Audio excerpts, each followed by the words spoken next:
Assalamualaikum warahmatullahi wabarakatuh. Sebelum kita melakukan perasaan kondom kateter, kita harus tahu bahwa kondom kateter itu kita lakukan kepada pasien pasca salin yang mengalami HPP atau hemorrhagic postpartum atau perdarahan ya.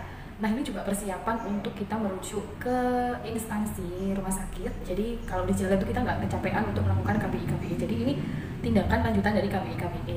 Kita tahu bahwa ketika kita sebagai seorang bidan merujuk pasien di rumah sakit ya, kita nggak mungkin ya terus-terusan melakukan KBI karena pasti melelahkan pada si penolong. Jadi kita harus lakukan kondom kateter selama proses rujukan. Mari kita saksikan untuk penanganan kondom kateter. Oke guys, sebelum melakukan tindakan pemasangan kondom kateter, jangan lupa cuci tangan dulu 6 langkah ya. Kemudian kita persiapkan peralatan apa saja yang kita butuhkan dan menggunakan sarung tangan. Peralatan yang kita butuhkan antara lain bagi steril yang berisi kondom, benang, kateter, jekul, atau yang biasa disebut dengan bol tampon, ada ring tang, spekulum, handscoon, tampon tang, kemudian ada 1 set infus yang sudah terpasang dan cairannya ya. Kemudian ada bengkok. Setelah dipastikan semua peralatan sudah lengkap, kita gunakan sarung tangan steril. Kita siapkan kondom yang belum pernah dipakai, kondom yang steril ya, yang belum pernah digunakan karena akan kita masukkan ke dalam kafum uteri, jadi tidak boleh kondom bekas ya.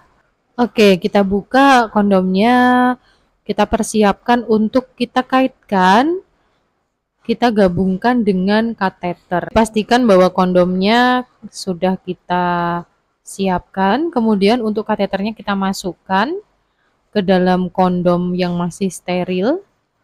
Kemudian kita tali ya. Ini harus benar-benar kencang ya. Yang pertama kita simpul untuk tali yang pertama, kemudian kita sisakan tali yang lebih banyak di sebelah kanan atau kiri bebas. Kemudian tali yang masih panjang tadi nanti kita ikat terus sampai talinya habis. Bisa dilihat dalam video ya. Nah, tali yang panjang ini kita lilitkan terus. Kemudian di akhir nanti kita simpul lagi ya. Jadi sedikit informasi buat kalian, terutama mahasiswa kebidanan yang diharuskan siaga untuk segera menangani kasus HPP atau hemorrhagic postpartum, bahwasanya memang perdarahan ini disebabkan karena berbagai macam faktor.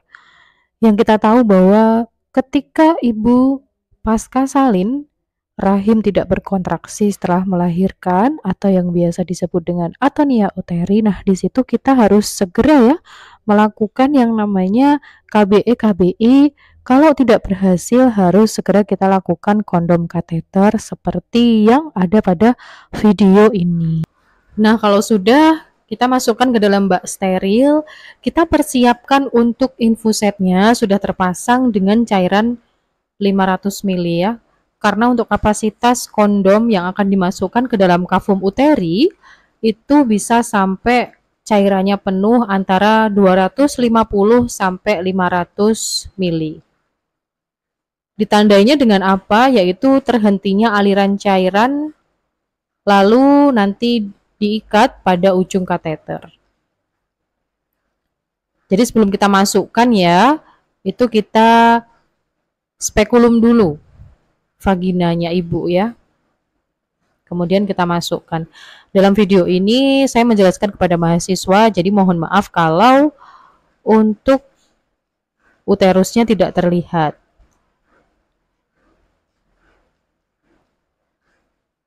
Oke, kita sambungkan ke infuset. Kemudian nanti kita alirkan ya. Nah, biar mudah dimengerti gambarannya seperti ini. Ini untuk kondom dan kateternya saya taruh di luar agar lebih jelas.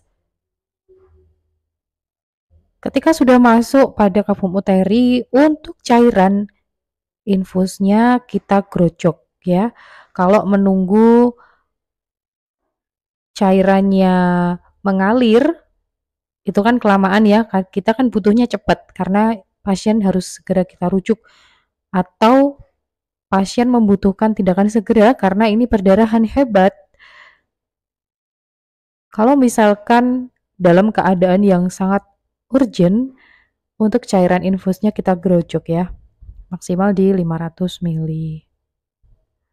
Nah, seperti ini ya. Ini gambarannya ketika nanti cairan infusnya sudah kita masukkan ke dalam kondom kateter. Kalau sudah bagaimana? Kita simpul ya, kita ikat untuk kateternya atau kita klem ya. Nah, seperti yang ada di video ya. Kemudian kalau misalkan kita mau merujuk pasien, lepaskan untuk infusetnya. Nah, diklaim selama perjalanan atau kalau memang berbahaya bisa kita ikat dengan tali yang sangat kuat. Dipastikan untuk tidak goyang atau gerak. Caranya gimana? Kita berikan bol tampon. Jadi masukkan bol tampon ke vagina untuk mengunci agar kondom kateternya tidak gerak, apalagi dibuat perjalanan dengan medan yang ekstrim atau perjalanan jauh. Nah, tentu saja kateter yang dimasukkan ke dalam vagina ini pasti akan gerak ya. Makanya kita berikan bol tampon. Nah, bisa dilihat pada video bahwa bol tampon bisa kita masukkan ketika kondom kateter telah selesai kita pasang. Oke, sekarang kita masuk ke pasca tindakan ya. Jadi sebagai seorang bidan kita harus terus mengevaluasi tindakan apa saja yang kita kerjakan kepada klien. Merapikan alat, mencuci tangan pasca tindakan, kemudian mencatat dalam lembar kebidanan atau lembar observasi ya. Yang diperhatikan dalam tindakan ini yaitu cairan yang kita masukkan dan yang kita keluarkan harus sesuai. Ketika kita memasang kondom kateter di awal tadi, memasukkan cairan sebanyak 300 cc, maka cairan yang kita keluarkan harus banyak 300 cc juga. Jangan sampai kita menarik kondom kateter atau melepaskan kondom kateter masih dalam keadaan di mana kondom kateter masih terdapat cairan di dalam, karena tentu akan menyakitkan bagi ibu. Tindakan kondom kateter akan dipraktekkan kembali oleh mahasiswa kebidanan ya. Bisa diperhatikan dalam video ini. Sekaligus saya mau mengulas bahwa beberapa faktor yang mengakibatkan terjadinya hemorrhagic postpartum atau yang biasa kita sebut dengan HPP memiliki penyebab yang paling sering banyak kita temukan kepada klien pasca salin. Yang pertama tadi sudah saya sebutkan bahwa kegagalan rahim berkontraksi setelah melahirkan, yaitu atonia uteri. Kegagalan ini juga disebabkan oleh beberapa hal ya, diantaranya kekurangan oksigen, rahimnya kendor karena terlalu sering melahirkan ya, hipertensi selama kehamilan, kelainan uterus, dan persalinan yang terlalu lama, yaitu lebih dari 24 jam. Kemudian perlukaan jalan lahir. Nah, gejala ini paling mudah dikenali karena darah yang keluar itu jumlahnya sangat banyak ya setelah bayi lahir. Perlukaan ini karena apa? Adanya robekan pada serviks atau mulut rahim yang sangat luas dan menjalar ke bagian bawah uterus. Kemudian plasenta terhambat atau yang biasa kita kenal retensio plasenta, yaitu plasenta tidak lahir dalam waktu 30 menit. Ada lagi ya penyebabnya yaitu gangguan pembekuan darah. Perdarahan ini terjadi akibat adanya kelainan pembekuan darah sehingga darah tetap mengalir.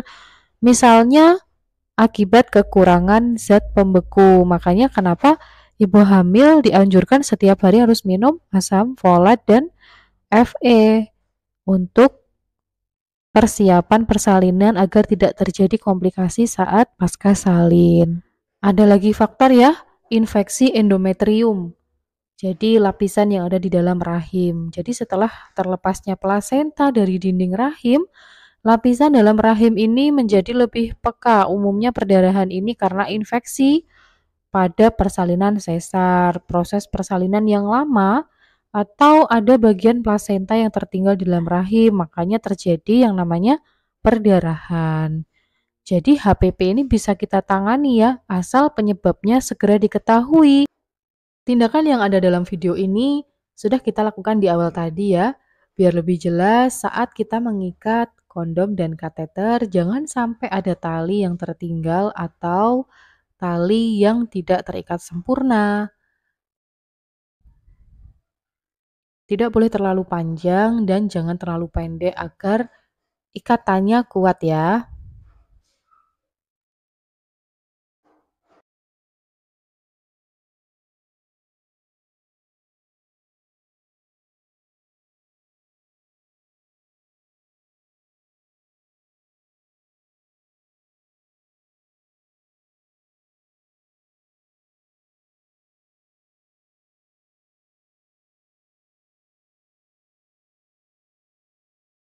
Itu dia tadi kurang lebih cara memasang kondom kateter. Kita harus sebagai seorang bidan ya, kita harus siaga terhadap namanya kasus perdarahan. Jangan lupa untuk subscribe dan like video ini dan share ke teman-teman kalian yang mungkin membutuhkan tutorial ini sebelum kalian ujian lab skill di kampus. See you!